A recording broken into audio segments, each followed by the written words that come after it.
The day the system successfully bonded was also the first day after the military training at Wuhan University. Ding.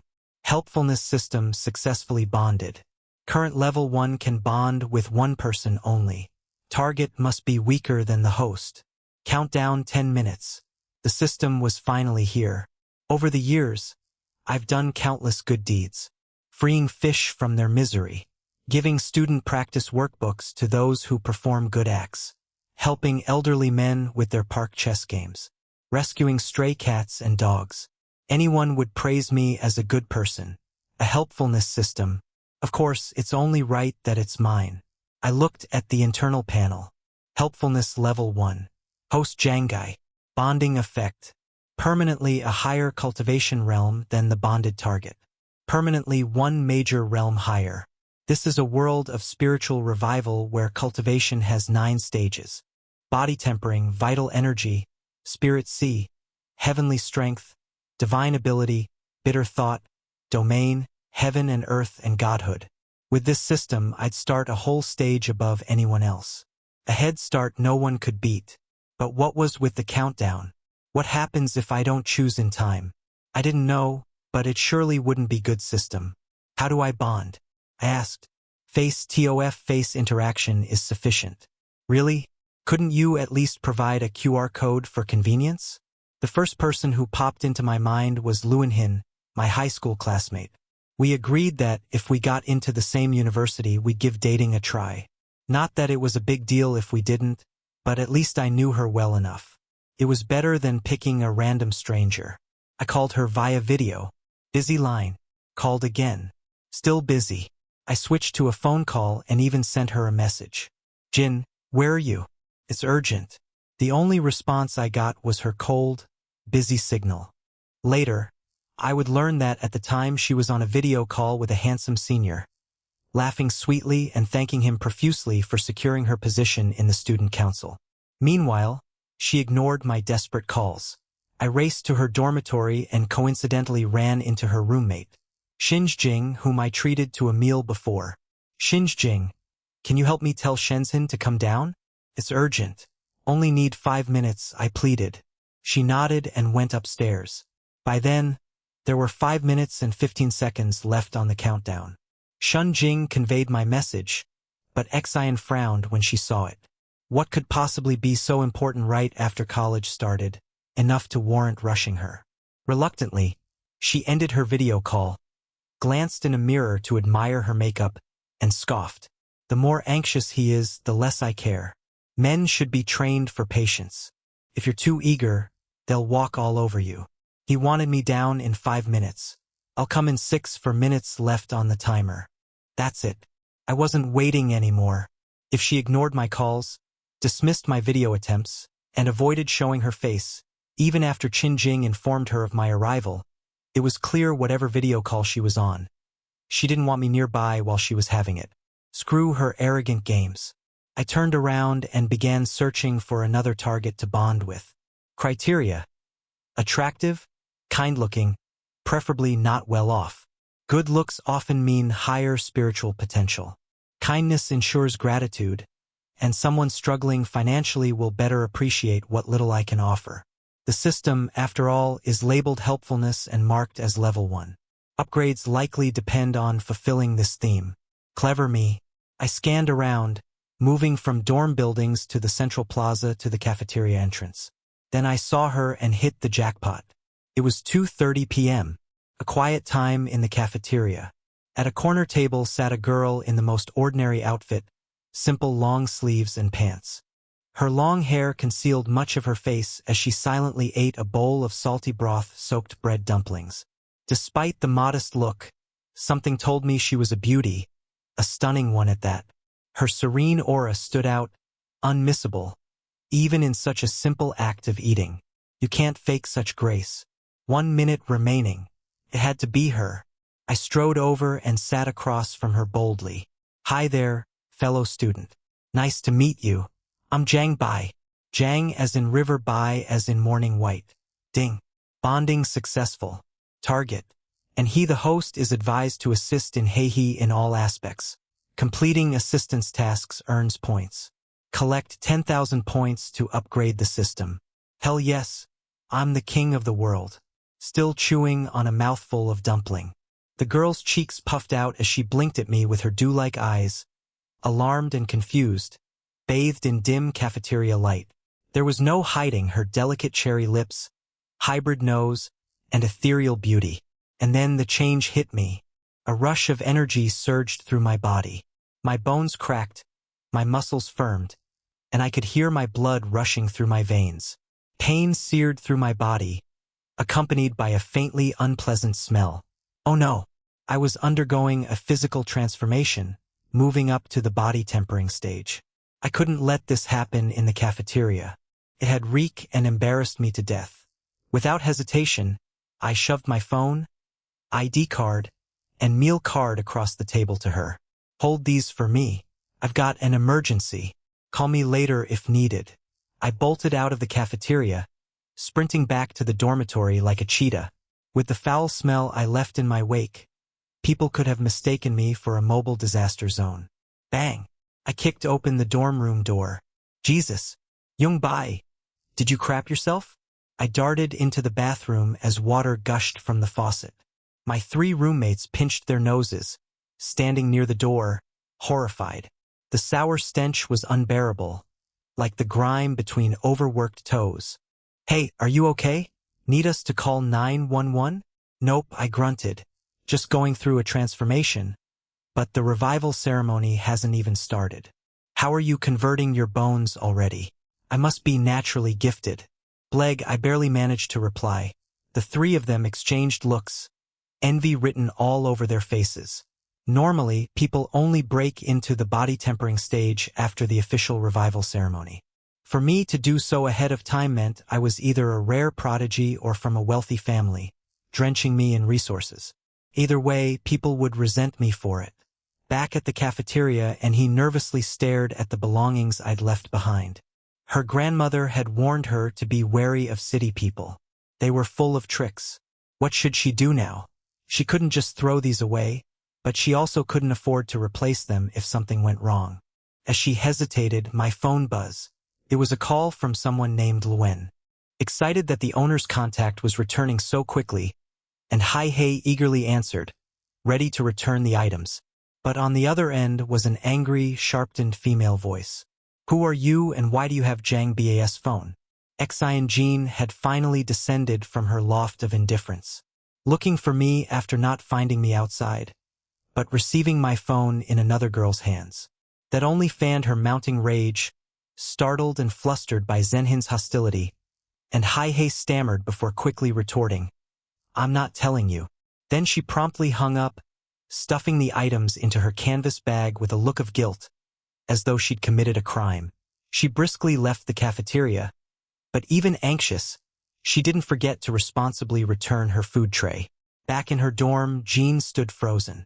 That soft, sweet voice had resembled a timid little bunny bouncing straight into her fiery chest. Her rage ignited. You better answer me next time, she fumed while redialing. There was no response. Struggled to answer the call, and he stared at her endlessly buzzing phone.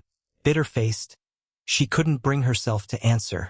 She knew she'd get scolded, and she wasn't the type to talk back. Her only option, don't answer. No matter what, just don't answer. She let the phone ring until it powered off by itself. On my end, I had just emerged from an hour-long transformation ritual, completely refreshed, as if reborn. The smell of exhaustion had faded, and I stepped out feeling rejuvenated. 3 simultaneous exclamations of holy crap echoed around me. I'd grown from 6 feet 0 inches in to 6 feet 1 inch in. My skin was fair and smooth. My abs had returned and my eyes sharp and spirited, reflected the renewed power coursing through me. After washing my hair, my appearance even leveled up. Energy rippled within me like an electric current. Damn, it felt good. Tomorrow was the revival ceremony. If he succeeded, I'd skyrocket instantly to a blood energy cultivator. What insane progress. Absolutely unbelievable. I borrowed my roommate's phone to call my own number, calculating how I could best support her in the future. Sorry, the phone you are calling is currently powered off. Wait a second. With her innocent-looking, thick eyebrows and bright eyes, she wouldn't. She wouldn't keep my phone, would she? I scratched my head in disbelief. 8 p.m. rolled around, and amidst the closing cleanup at the cafeteria, and he walked in with her faded canvas bag in tow, her head aching from the endless calls earlier. That Lenson had blasted her phone until it shut off. She didn't dare answer, didn't dare decline the calls, and felt too embarrassed to ask anyone for a charger. So, she came to return the phone instead. As soon as she stepped in, she saw the guy from earlier in the day sitting in her usual spot, nose buried in a book. Me? I've always loved reading without a phone. I once spent 10 minutes analyzing shampoo bottle ingredients. She approached cautiously, holding her ID up to match it with my face. Don't give the wrong person your stuff or you'll regret it forever. It's me, I said dryly. Stop comparing. Want to hear me recite my ID number? She nodded. Fine, suit yourself. I chuckled. Come on, this face of mine. No way you're finding another one like it in the entire country. But sure, play along if it helps. She handed everything back. I grabbed a portable charger to power up my phone. You know, I'm used. If my phone hadn't died, I'd already have eaten dinner by now. How are you going to make it up to me? She scrambled for an explanation, but I cut her off. This is all on you. You owe me dinner. Her lips twitched. Money was tight for her. Paying for dinner might leave her questioning whether she could survive till the end of the month. Looks like she'd have to find a part-time gig pronto. All right, she relented. No takebacks, I teased. Come with me to the second floor. The second floor of the cafeteria was reserved for practitioners, a place serving lavish, expensive meals. She had no idea just how expensive. Hand over your meal card, I smirked, so you don't run out on the bill. With a deep breath, bracing herself, she handed it over. I need a part-time job, she whispered to herself. Immediately, the aroma of meat filled the air upstairs. With my new body, plain meals wouldn't cut it anymore. I needed meat, a lot of it. At the counter, I pointed and ordered like I was building an army. 1 pound of braised pork, 1 pound of cumin beef, 3 pounds of stir-fried chicken, 3 pounds of exotic beast meat. Oh, and about 10 pounds of rice. Coming right up, the vendor responded. Behind me, her jaw practically hit the ground. What is he? A bottomless pit? She muttered, despair washing over her. My savings? She grabbed my arm, almost begging. Stop, stop, that's enough. But I could have eaten a whole cow and still asked for seconds. You carry the food while I go charge the meal card, I said over my shoulder. Her heart sank. Oh no, she thought. He's going to add money to my card. Isn't he? No way. I don't want his charity. Grandma always said when someone helps without a reason, they probably have a hidden agenda. You're not charging my card. She blurted out. I laughed. Girl, calm down. You honestly think I know your meal card password? At that, she froze, her cheeks flushing red. Truthfully, I already knew her password, and he 18 from Qing province. First-year student at the Medical Academy's Greenwood Division. Student ID number 2026-08142. Her password, the last 6 digits, 8142. How did I find this out? Please, you've got hands. You can figure it out. 2. I topped up 10,000 credits. My family's not exactly rolling in it. Both my parents are regular office workers. This money was pulled together during my graduation banquet as a token of encouragement from relatives. Charging the account. Done. Giving a struggling girl the equivalent of a fine dining monthly allowance. 10,000 credits. Isn't that an act of charity bold enough to make headlines? Except the notification system stayed silent. No. Good Samaritan points. Nothing. Deposit rejected. No. The money went through. Weird. Whatever. Time to eat. Total is 371 credits. Seriously, that much? I muttered. Those exotic meats, the vendor explained, come from Blackwater stallions, a second-tier creature normally priced at $200 per pound off campus. But here we provide a subsidy. Swipe balance remaining 9,866 credits, and he froze at the sight of the balance. Anxiety? Confusion? and terror flooded her all at once. How could she have this much money on her card? With a trembling voice, she found herself asking internally, when did this happen? How the hell does he know my password? And why me? And then I feigned a gasp. Oh no, I must have accidentally added it to the wrong card. It was supposed to go to mine. What a disaster. She rolled her eyes, a tiny one, but it was there. Passwords being accidentally identical. Your acting couldn't be more pathetic. Of course, I knew she'd pick up on it. Anyone who gets into Wuhan University isn't a fool. But do you think I cared? My skin's thicker than most castle walls. So I chuckled, leaning in. If I transferred it to the wrong account, how are we going to fix this? She opened her mouth, likely to suggest going to finance to fix the mishap. So I cut her off. No need. I've thought of a perfect solution. From now on, I'll eat with you. You swipe. I chow down. And by the time we sat down, I was chowing through my food heartily. She just sat there staring. Something wrong with the food? Don't like what I ordered? Should we get you something else?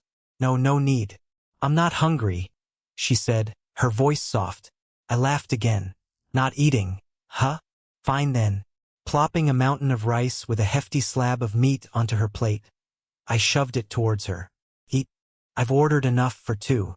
If you don't eat it, I'm throwing it out. Tomorrow's the revival. If you don't eat up today, the energy deficit won't be something you can recover from in just one meal. Still refusing to move, her posture stiffened. Don't underestimate me. I stood, taking her plate in hand, heading straight for the scrap drop-off station. What are you doing?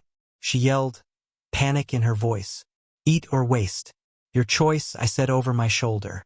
She stared in disbelief. No way he'd actually toss food this pricey, right? The staff lady at the recycling counter chuckled, entertained by the squabble. Poor girl ran into a chaotic kingpin. She whispered under her breath. I tilted the plate dramatically, acting as if I'd dump it all. That's when her hand, the kind with subtle calluses from years of working, though still delicate, gripped my wrist. Cool to the touch and firm with determination. Stop. Don't waste food. Who's wasting it? You or me? I asked, eyebrow cocked. Eat already. Or are you waiting for me to beg? Realizing I wasn't bluffing, she mumbled. Fine, I'll eat. I can't really afford to splurge. But what's more direct help than a good meal? Thanks to me, she finally had some meat. Lots of it. 10 points per meal, 3 meals a day, that's 30 points daily. In 333 days, I'll have earned enough to hit the 10,000 point upgrade. Slow, maybe, but I can always help her out in other ways, too. For now, points seem to only be good for leveling up.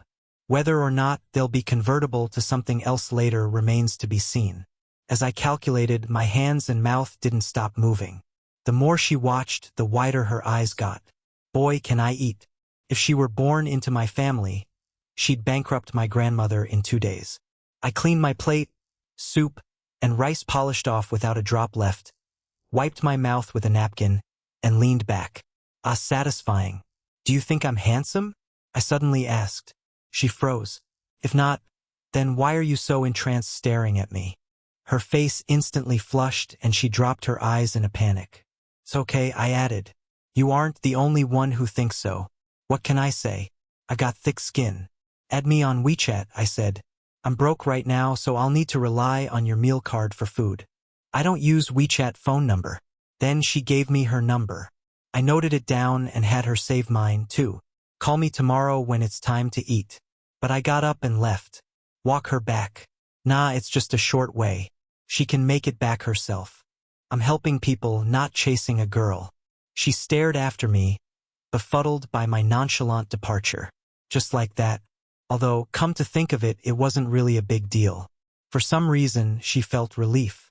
Smiling faintly with her stuffed belly, she cleaned up and thought, that was so good. I'm so full. Strutting back to my dorm with a swagger in my step, my phone wouldn't stop buzzing.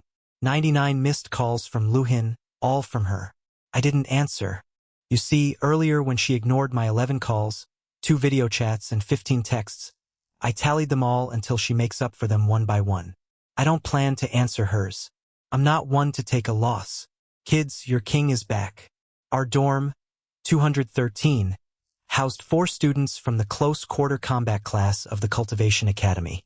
Our dorm leader, Chin Chong, Fong, Chicken Brother, Su Quan, me, and our 4th roommate, Lai Tenji. With the revival ceremony tomorrow, the 3 of them were so anxious they even stopped playing cards. I threw my phone on silent, plopped down, and started bragging about how awesome my transformation had been, even offering to help them sleep if they were too nervous. What kind of help? A quick KO punch, of course. Half an hour later, curious, I glanced at my phone again. Holy crap, 99 plus messages, 50 missed calls, and still going strong. I finally picked up. Hello. Why so many calls? Something urgent. Over in the girls' dorm, Lu Xianjin was losing it, furiously dialing my number over and over. Her roommates tried to calm her down. Only Qin Jing remained unfazed, calmly applying a face mask. She had to. Getting upset would cause bubbles, and no one wanted a wasted mask. When I finally picked up, her voice exploded. Zhang Bai, do you have a death wish? I called you a million times, and you're only just picking up now. I held the phone away from my ear. I get that you're mad, but calm down and hear my excuse first. Go ahead, make your case. I didn't answer earlier on purpose because, well, I'm petty. You ignored me, so I ignored you. Zhang Ba, what? That doesn't sit well with you. Okay, another reason. I was busy hanging out with a beautiful girl and couldn't take your calls. She nearly crushed her phone in rage. Fine, terrific. From now on, we don't even know each other. All right, works for me. Goodbye. I hung up. Who's afraid of who? If she wants to act like we're strangers, so be it. I know plenty of people. Why should I care about losing her? Back in high school, she used to butter me up for help with her grades. All sweet talk and promises of being together in college. But once she got into Wuhan University during summer break, everything changed. She doesn't even bring it up anymore, treating me like a joke. And me, I'm no pushover. During those calls I made back then, if she'd cared even an ounce about me, she'd have responded, even sent a quick message. But she didn't, and that told me everything I needed to know. I mean nothing to her. And if that's the case, why should we waste time? Love isn't a one-sided effort. And it's not like Luan's the last girl in the world. And hey, even if I end up single, that's fine too. I'm a cultivator. There's always booze and park benches for me to crash on. Back in her dorm, Luan froze at the sound of the disconnected line. No longing or hesitation from me. Nothing. She stared at her phone in disbelief. Her 3 roommates exchanged looks. What an unbelievably dense man. Doesn't he know girls need to be coaxed? In the end, she couldn't hold back a sob, burying her face against her pillow. 2 roommates rushed to comfort her and curse me out. Meanwhile, Shenxing peeled off her face mask. It was time that night, and Haihei slept deeply, warm, and content inside and out. She even dreamt I was forcing her to eat endless delicious meals. Even after she was full, I still piled plates in front of her. So much that, in the dream, she ended up eating more than I did. It left me completely dumbfounded. She grinned triumphantly in the dream. Huh? Shocked, aren't you? I'm a big eater after all. The next day marked the start of something life-changing, the revival ceremony. For those under 18, no matter the training, cultivation couldn't begin. Forcing it would scatter their innate chi and destroy their future potential. But after 18 years, their foundational chi solidifies, readying the body for cultivation. However, those years of modern food and a polluted environment mean the body's filled with stubborn impurities. The ceremony's purpose was to shatter those impurities completely, clearing the meridians and setting individuals on their cultivation path. As impurities are expelled, the body undergoes profound transformation. Blood thickens, skin toughens to leather, bones turn iron-like, and organs take on the luster of jade, creating a physique fit for true cultivation. My alarm jolted me awake at 6:40 a.m. Jang by breakfast came a soft, sugary voice. Stretching. I asked, where are you? Second dining hall. How long will you be? I tensed. Wait, hold up. Was she already eating? Wait outside. I'll be there in 3 minutes. No rush. It's fine if you're later. The morning air was crisp, carrying the excitement of thousands of freshmen who had gathered for the most important day of their lives.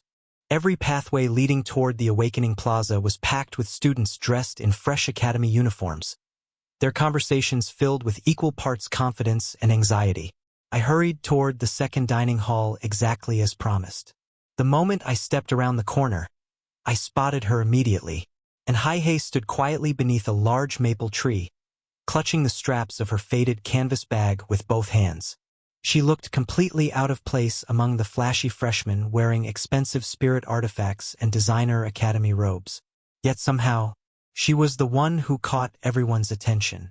Morning sunlight filtered through the leaves, gently illuminating her long black hair as it swayed in the breeze. Her eyes wandered around nervously until they landed on me. Almost instantly, she lowered her head. "You actually came." She nodded lightly. "I promised." Simple, short, honest. I couldn't help smiling. This girl really was different. Most people loved making promises. Very few actually kept them.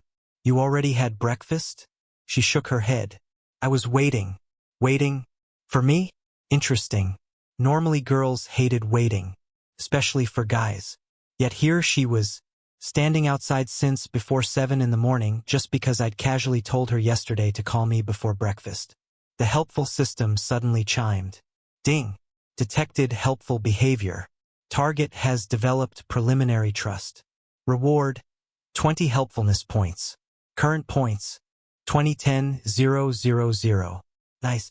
Even waiting together counted. This system really rewarded everything related to helping. I rubbed my chin thoughtfully. Maybe emotional support counted too. That would make farming points much easier. Let's eat. She silently followed behind me. Unlike yesterday, she wasn't as tense. Only, she still kept about 3 steps behind. Almost like she was afraid walking beside me would bother me. I stopped. She almost bumped into my back. "Why are you walking back there?" She looked embarrassed. "I thought boys don't like girls walking beside them." I blinked. "Who told you that?" "My grandmother." I laughed so hard nearby students actually turned to look. "Your grandmother has some interesting ideas." Her ears turned slightly red. "You laughed." "Sorry." I scratched my head. "But from today onward," I pointed beside me, "you walk here." She hesitated, then quietly moved next to me. "Perfect." The system chimed again. 5 helpfulness points. Second dining. Hall wasn't crowded. Most students were too nervous to eat. Only I was happily ordering food like nothing important was happening today. 5 meat buns, 3 egg pancakes, 2 bowls of spirit porridge, and 20 eggs. The cafeteria auntie stared. 20? Protein. She shrugged. Fair enough. Behind me, and Hai looked horrified. Can you really eat all that? I'll probably still be hungry."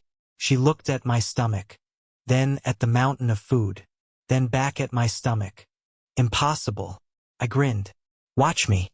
We sat down. This time, without me telling her, she quietly started eating too. Good. Progress. No need to waste points forcing her every meal. While chewing a bun, I suddenly remembered something. "So, what cultivation talent do you think you'll awaken today?" She looked nervous. "I don't know. I just hope it's enough to stay in school."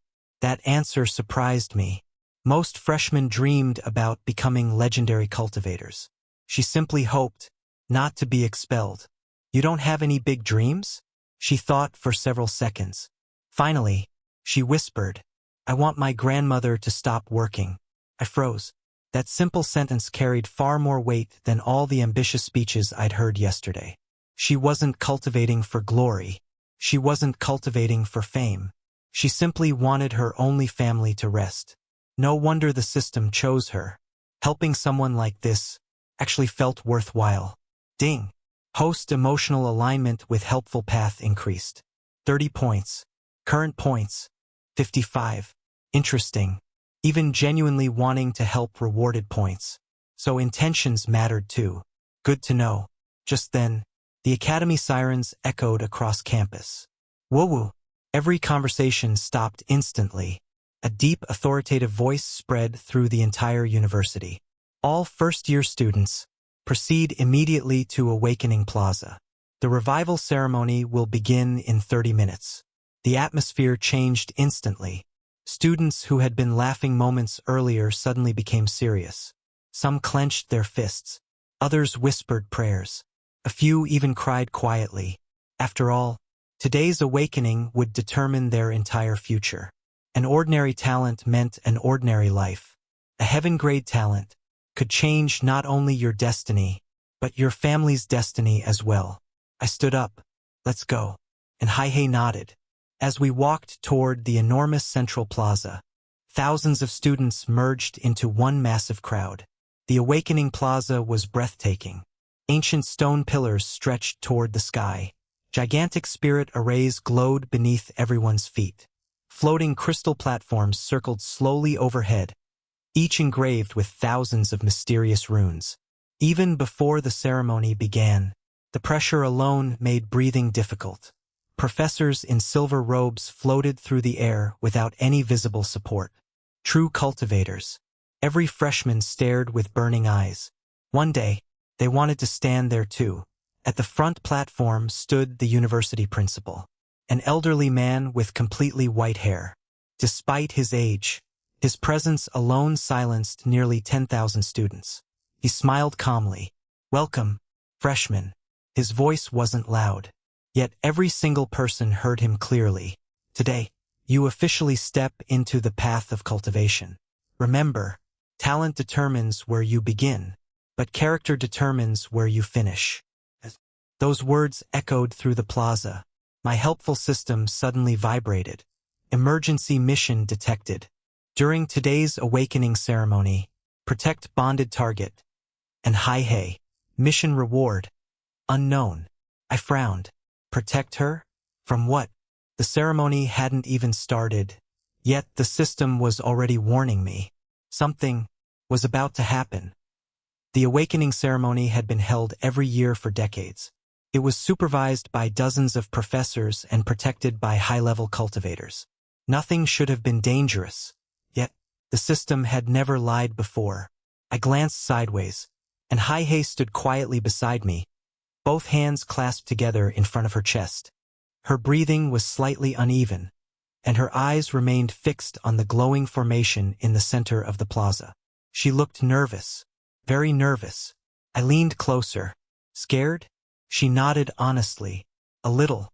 "Only a little?" "A lot." I laughed. "Good." She blinked. "Good? If you aren't nervous before something important, it means you don't care about it." She thought about my words for several seconds before giving a tiny nod. I guess that tiny smile appearing on her face made the system chime again. Ding. Target emotional state improved. 10 helpfulness points. Current points. 65. Not bad. Comforting her actually worked. Maybe becoming stronger through kindness wasn't such a terrible deal after all. A booming voice echoed across the plaza. "All freshmen, stand according to your academy divisions." Thousands of students immediately separated into orderly groups. Cultivation Academy, Medical Academy, Spirit Research Academy, Artifact Engineering, Rune Studies, Combat Command. Each department occupied its designated awakening platform. Since Haihei belonged to Greenwood Medical Division while I belonged to the Close Combat Division, our groups naturally separated. She hesitated. Then, "I'll see you later." I waved casually. "Don't worry. If something happens, I'll be there." She looked surprised. Then she smiled. "Okay." For just a second, the anxiety in her eyes disappeared. Rows upon rows of professors floated above the square. Every one of them radiated terrifying spiritual pressure. The students who had acted arrogant yesterday now stood perfectly straight. No one dared whisper. Finally, an elderly professor stepped onto the central platform. His robe shimmered with countless spirit inscriptions. "This year's freshman, number 10,246. A wave of excitement swept through the crowd. He continued, "The awakening ceremony has only one rule. No one may interfere. No one may leave. No one may interrupt the formation. Once it begins, cannot be stopped. As soon as those words ended, thousands of runes beneath our feet ignited simultaneously. Boom! Brilliant golden light shot toward the sky. The entire university trembled. Massive pillars of spiritual energy descended from the clouds like waterfalls. Every freshman gasped. The amount of spiritual chi surrounding us became so dense it was almost visible. The formation had activated. The old professor raised both hands. Cultivators, open your hearts. Accept heaven and earth. The light exploded. Students cried out one after another. Some collapsed. Others screamed. Several laughed wildly as spiritual energy poured into their bodies. The awakening had begun. I immediately felt warm currents rushing through every meridian. Because I had already completed body tempering yesterday, the incoming energy encountered almost no resistance. Instead, it surged forward like a flood. Crack, crack, crack. Every bone in my body vibrated. Blood roared through my veins. Muscles tightened. Skin became even tougher. My vision sharpened. Every heartbeat sounded like a drum. Then, ding! Bond synchronization activated. Target cultivation detected. Synchronizing, synchronizing, synchronization complete. A torrent of power exploded inside me. Boom! Vital energy realm. The breakthrough happened so naturally that I almost laughed out loud. Most freshmen were still struggling to stabilize body tempering. Meanwhile, I had already crossed into the next major realm. Exactly one realm above and high, just as the system promised. What an overpowered ability. I clenched my fist. Invisible spiritual energy wrapped around my arm like flowing mist. The feeling was addictive. This was true cultivation. Not training. Not exercise. Real power. Around me, students continued breaking through one after another. Some succeeded. Others failed. One unlucky boy fainted before completing the process. Medical instructors immediately carried him away. Everything appeared normal. Too normal. Which made me even more uneasy. The mission still hadn't disappeared. Protect and Haihe. Protect her from what? I scanned the medical division platform. She was sitting cross-legged with closed eyes. Golden spiritual energy surrounded her body. Her awakening looked exceptionally smooth.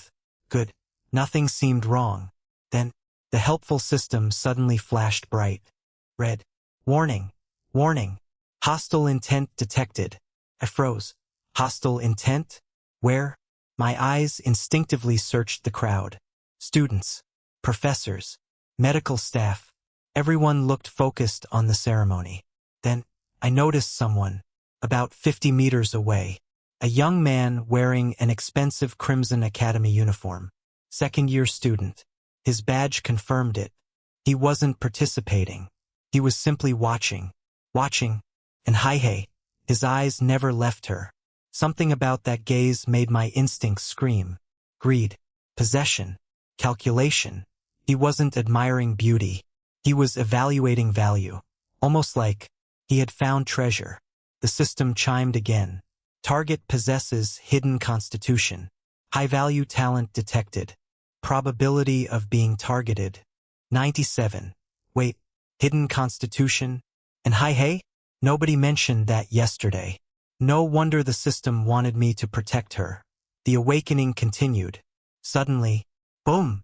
An enormous emerald green pillar of light erupted from the medical division. The entire plaza fell silent. Everyone turned toward the source. It was an Haihe.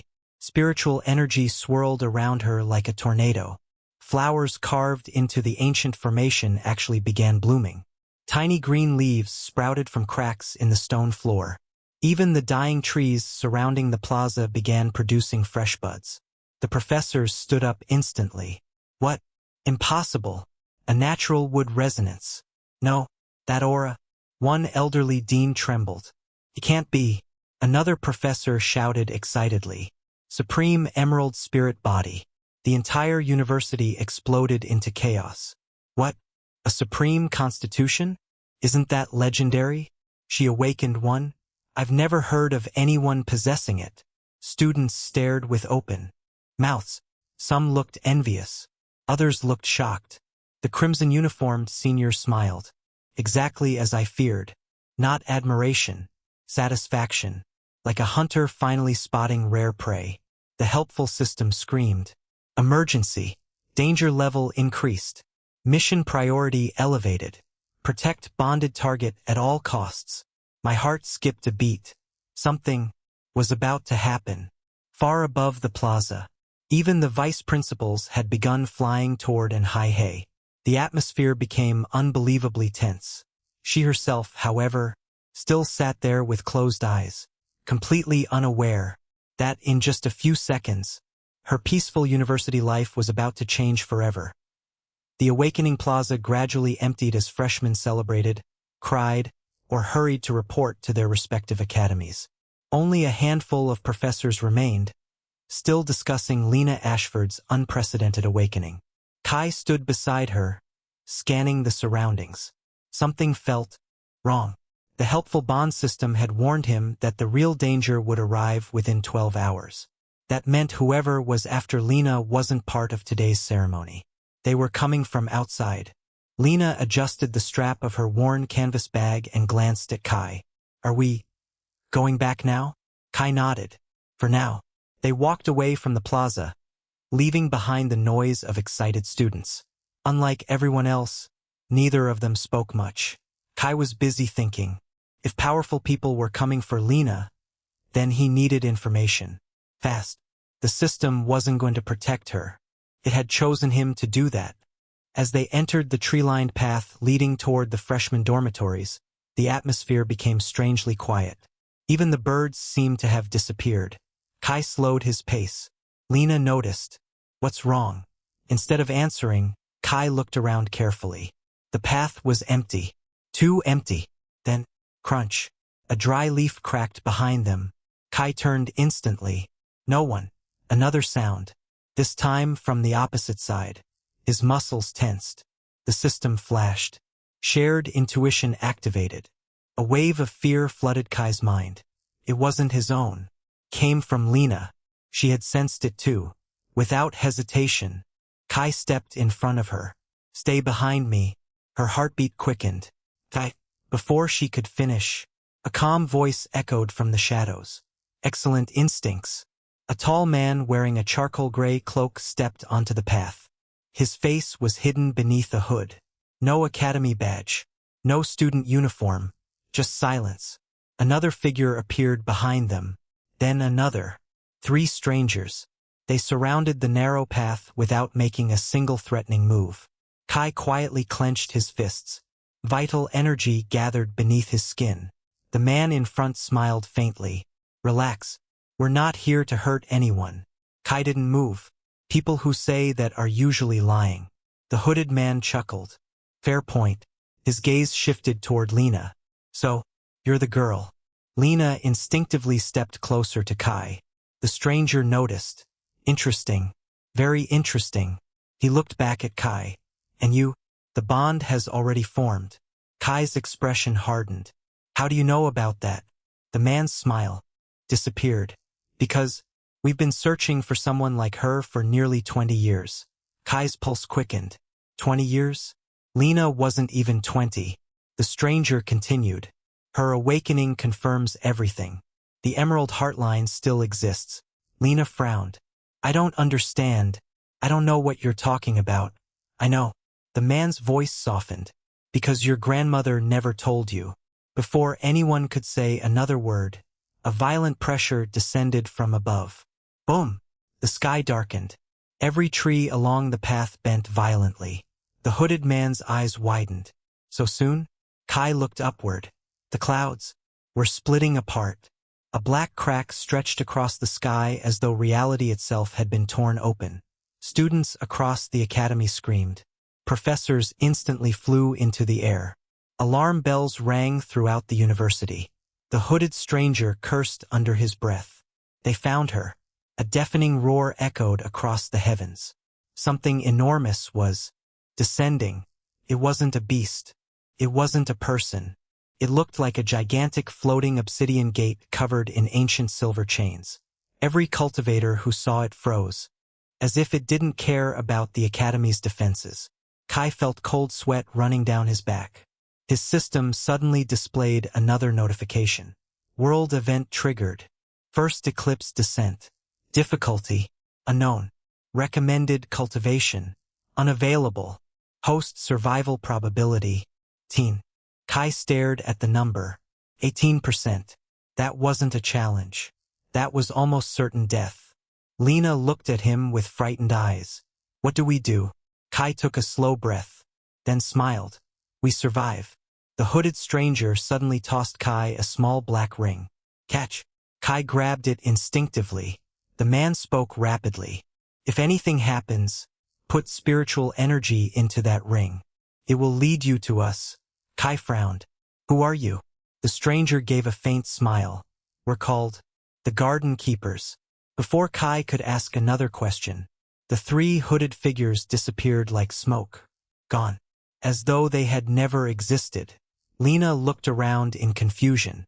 They vanished. Kai nodded slowly. Yeah. But I don't think there are enemies. High above, the giant obsidian gate finally stopped descending. Its chains rattled loudly. Then, one chain snapped. Clang. The sound echoed across the entire continent. Everyone present felt it deep within their souls. Something was waking up on the other side. Kai tightened his grip on the black ring. Whatever lay beyond that gate was connected to Lena's mysterious past. And somehow, his helpful bond system had dragged him directly into the center of it. Students panicked. Some ran toward the dormitories. Others rushed toward underground shelters. The professors, however, remained astonishingly calm. Maintain formation. No one leaves the campus. Combat division. Prepare for emergency deployment. Powerful cultivators shot into the air one after another, surrounding the enormous obsidian gate that floated silently above Westridge Academy. Kai looked upward. The pressure alone made breathing difficult. Even after entering the vital energy realm, his legs felt unusually heavy. This thing is far beyond me. Beside him, Lena unconsciously grabbed his sleeve. I'm scared. The moment she spoke, the helpful bond system activated. Shared intuition active. Bonded partner emotional state. Fear severe. Host bonus. Mental clarity increased. Protective instinct enhanced. Kai immediately felt his mind becoming unusually calm. His racing thoughts slowed. His heartbeat stabilized. Every sound around him became clearer. So that's what this passive ability does. Instead of sharing Lena's panic, it allowed him to stay calm for both of them. He gently placed a hand on her shoulder. Stay close. No matter what happens, don't let go. She nodded without hesitation. I won't. Suddenly, a thunderous crack echoed through the heavens. The giant obsidian gate slowly opened. Only a finger width. It wasn't much. Yet the moment that tiny gap appeared, the temperature across the academy dropped dramatically. Frost formed on trees. The grass turned white. Even sunlight seemed weaker. Everyone stared upward. Then, something looked back. Not a monster. Not a person. Just an eye. A massive silver eye floating behind the gate. It opened slowly. Emotionless. Ancient. Its gaze swept across the academy. Every student who met that gaze instinctively lowered their head. Some collapsed unconscious. Others cried uncontrollably. One freshman fainted instantly. What is that? Kai whispered. Even the vice principal looked grim. Do not meet its eyes. Lower your heads. It feeds on spiritual perception. The professors immediately followed the order. Kai quickly pulled Lena's head down. Don't look. She buried her face against his shoulder without asking. The helpful bond system chimed. Successful protective action. 120 helpfulness points. Current total, 235. Kai didn't even look at the notification. His attention remained fixed on the terrifying pressure above. The silver eye stopped moving. Then, it focused directly on Lena. Kai felt it instantly. No, not just him. Everyone did. The eye wasn't scanning anymore. It had found something. Or rather, someone. The vice principal's expression changed completely. Impossible. Found her already? Without another word, he raised both hands. An enormous golden formation appeared beneath the academy. Thousands of ancient symbols rotated together. The academy's legendary defensive array had fully awakened. Golden pillars erupted toward the sky. Boom! The beams struck the obsidian gate. For the first time, the gate trembled. Students erupted in cheers. It worked. The barrier stopped it. We're safe. Kai wasn't convinced. The helpful bond system remained silent. Too silent. Then, the silver eye blinked. Just once. Every golden pillar shattered instantly. Crack! The defensive array exploded into millions of glowing fragments. Professors were thrown backward through the air. Several coughed blood. The cheers vanished. Absolute silence returned. The vice principal slowly wiped blood from the corner of his mouth. His voice became unusually calm. Evacuate the freshmen. Immediately, every instructor began escorting students toward underground emergency shelters. The campus transformed into organized chaos. Kai grabbed Lena's wrist. We're leaving. Before they could move, a familiar voice called out. Kai! He turned. Running toward them was Noah Carter, his roommate from dorm 213. Behind him came Ethan Brooks and Liam Chin. All three looked exhausted. Kai, what are you standing around for?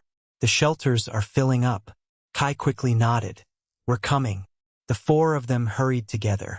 Lena quietly followed beside Kai. Noah glanced at her before whispering. So, this is the girl everyone is talking about? Kai sighed.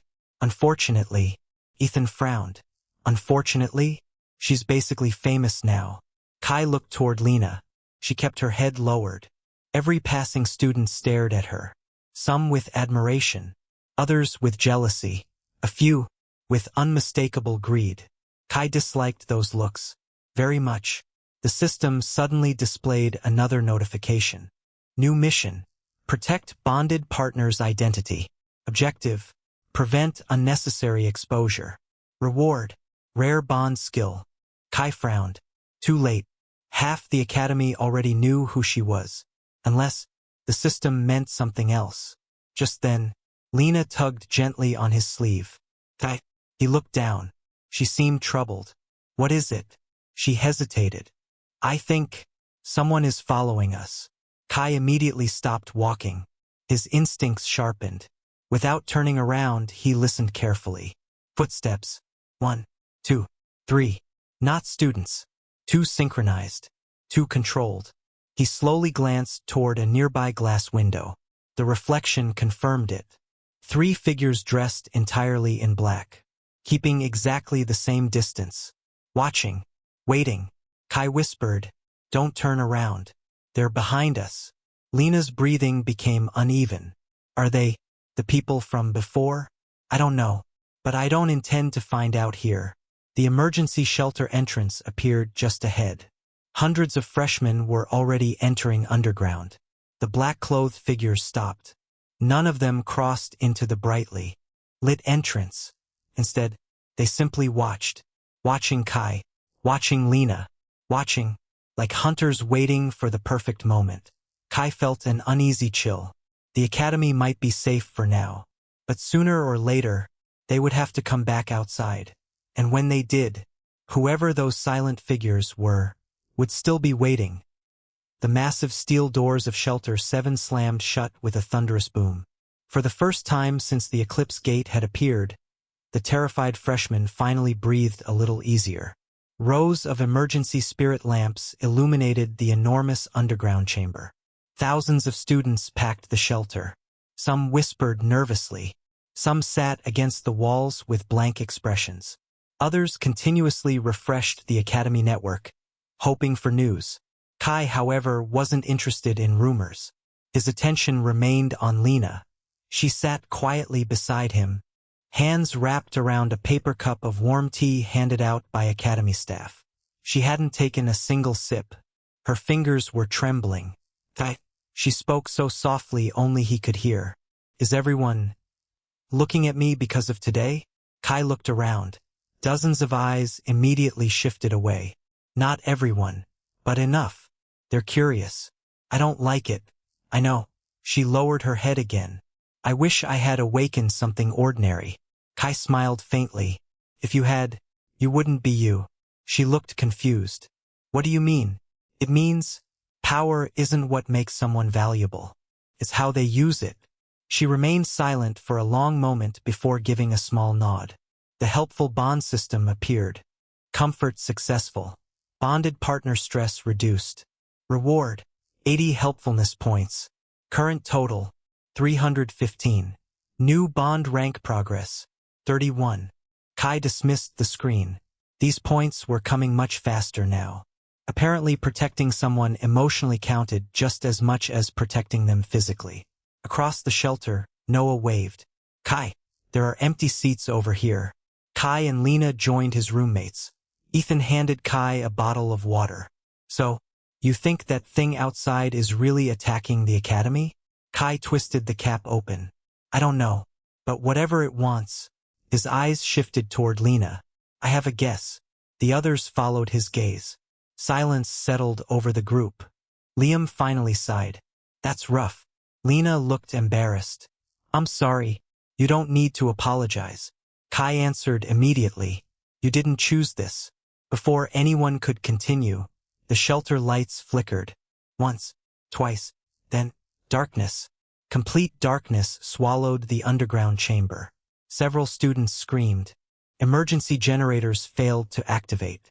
The only illumination came from faint spiritual crystals embedded in the walls. Then, a cold voice echoed through the shelter. So, this is where you've been hiding. Every student froze. The voice hadn't come from the speakers. It had come from inside the shelter. Kai stood instantly. His instincts exploded with warning. The helpful bond system flashed crimson. Extreme threat detected. Enemy within safe zone. Priority, protect bonded partner immediately. The emergency lights suddenly reignited. At the far end of the chamber stood a man dressed in black robes. No one had seen him enter. No doors had opened. He simply peered. His face was hidden behind a smooth white mask without any features except two narrow eye slits. Academy security instructors immediately surrounded him. Halt! Identify yourself. The masked man ignored them. His gaze moved through hundreds of students, until stopped on Lena. There you are. His voice remained perfectly calm. As expected, you awakened. Lena instinctively stepped behind Kai. The masked man tilted his head slightly. Interesting. A protector. Kai took one step forward. You're not taking another step. The stranger actually laughed. You misunderstand. I'm not here to fight children. One academy instructor raised his weapon. You've trespassed onto academy grounds. Leave immediately. The masked man slowly turned toward him. I wasn't speaking to you. With a casual flick of one finger, boom, the instructor flew backward like a broken doll, crashing through 3 concrete pillars before collapsing unconscious. The entire shelter gasped. Kai's pupils contracted. One finger. That instructor had at least been a high-level cultivator. The difference in strength was terrifying. The masked man looked back toward Lena. Come with me. I won't ask twice. Lena shook her head. No. His tone remained patient. You don't understand. Your bloodline belongs to us. No, I don't even know who you are. For the first time, the masked man's voice became colder. You were stolen. 20 years ago. The Eclipse Order has searched every continent for you. Today, we finally found our missing heir. The shelter fell into stunned silence. Lena stared blankly. Heir? I don't understand. I've lived with my grandmother my whole life. Exactly. The masked man replied. And that was never supposed to happen. Kai clenched his fists. Whatever. This organization was. They weren't leaving peacefully. The helpful bond system suddenly released another notification. Emergency bond skill available. Guardian's Oath. Temporary activation. Cost. All current helpfulness points. Effect. Protect bonded partner from one fatal attack. Duration. 30 seconds. Kai stared at the option. All 315 points. Gone. 30 seconds of protection. Was it worth it? He looked at Lena. She was terrified, completely overwhelmed. Then he looked back at the masked stranger. The man slowly raised one hand. Dark spiritual energy gathered around his fingertips. Kai didn't hesitate. Activate. The system responded instantly. Guardian's Oath activated. Current points, 0. Protection duration, 0:30. A brilliant golden light erupted around Kai and Lena. The masked man's eyes widened slightly. Oh, a guardian blessing. So someone truly chose to protect you. For the first time since entering the shelter, the mysterious stranger looked genuinely interested. Outside, far above the academy, the gigantic eclipse gate vibrated once more. As if responding to the awakening of a power it hadn't expected, golden light burst outward from Kai like the rising sun. The shimmering barrier wrapped around both him and Lena, forming a translucent dome covered in intricate runes. Every rune pulsed in rhythm with Kai's heartbeat. The masked stranger paused. For the first time since entering the shelter, he looked genuinely surprised. A guardian's oath. He spoke almost to himself. I didn't expect the bond system to choose someone so quickly. Kai narrowed his eyes. You know about the system? The stranger ignored the question. Instead, he slowly extended one hand toward the barrier. I wonder how long it will last. The instant his fingertips touched the golden shield. Boom! A deafening explosion shook the underground shelter. A shockwave blasted across the chamber, knocking students off their feet. Chairs, tables, and loose equipment flew through the air. Despite the impact, the golden barrier didn't crack. It merely rippled like the surface of a lake. The system displayed a countdown. Guardian's Oath remaining, 0:27. Kai frowned. So it's based on time, not durability. That was good news. The masked stranger smiled beneath his featureless mask. Interesting. Very interesting. You've bought yourself 30 seconds. But after that, you'll still lose. Kai didn't answer. Instead, his mind raced. 30 seconds. He couldn't defeat this man. Not even close. His only goal was to survive until help arrived. Across the shelter, academy instructors finally recovered. Attacked together. More than 20 instructors charged simultaneously. Spirit blades, lightning techniques, wind spears, flames. The shelter erupted into a dazzling storm of cultivation arts. The masked man sighed. Children. He casually waved one sleeve. A wall of black mist spread outward. Every attack vanished the moment it touched the darkness. Not blocked, not reflected. Simply erased. The instructors froze.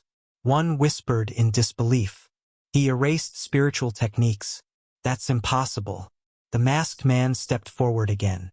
Each step echoed unnaturally loudly. Guardian's Oath remaining, 0:22. Kai clenched his fists. Think, there has to be a way. The helpful bond system suddenly chimed. New function unlocked. Analyze. Scanning target. Scan failed. Target exceeds current system level. Suggested action. Delay. Survive. Learn. Kai almost laughed. Even the system admitted it couldn't analyze the enemy.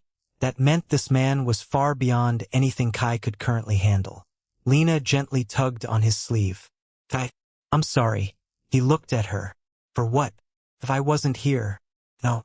He interrupted firmly. Don't ever blame yourself for someone else's choices. They're attacking. Not you.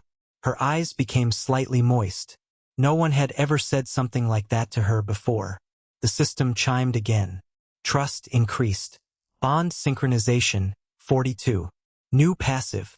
Shared courage.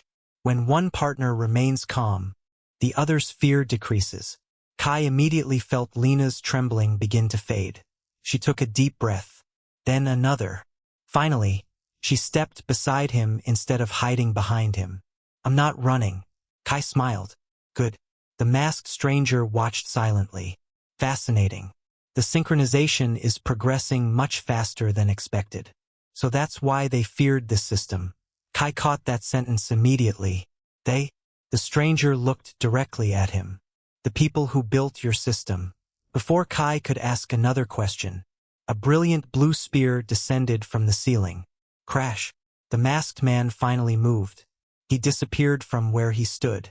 A split second later, he reappeared 10 meters away, floating in the air, above everyone. A powerful voice echoed throughout the shelter.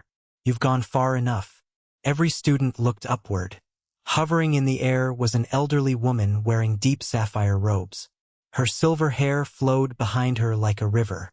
In her hand rested a glowing blue spear nearly 3 meters long.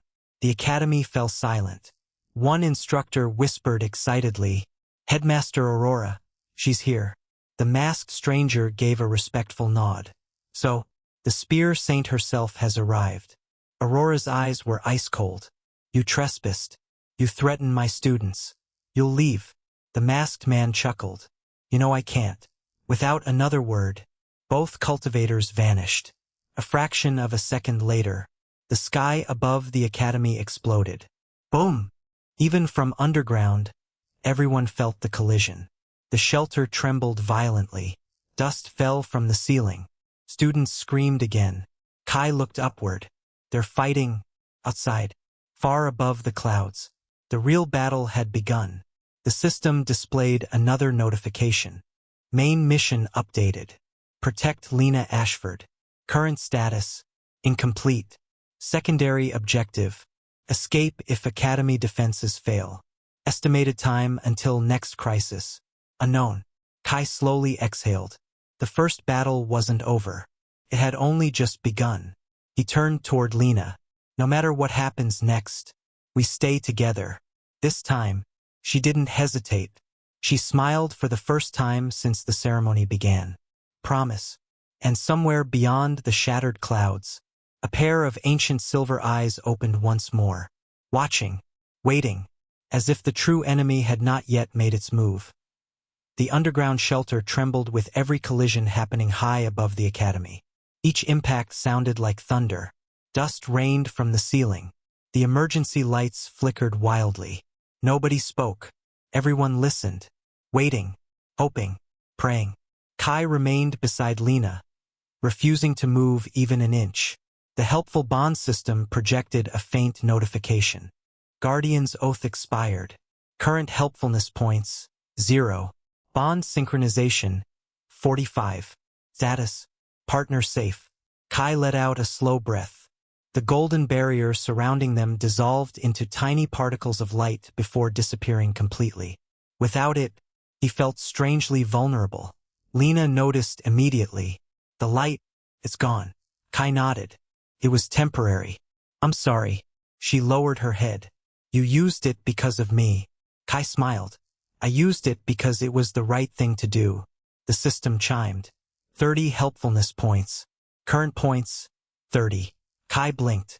So the system already started rewarding me again.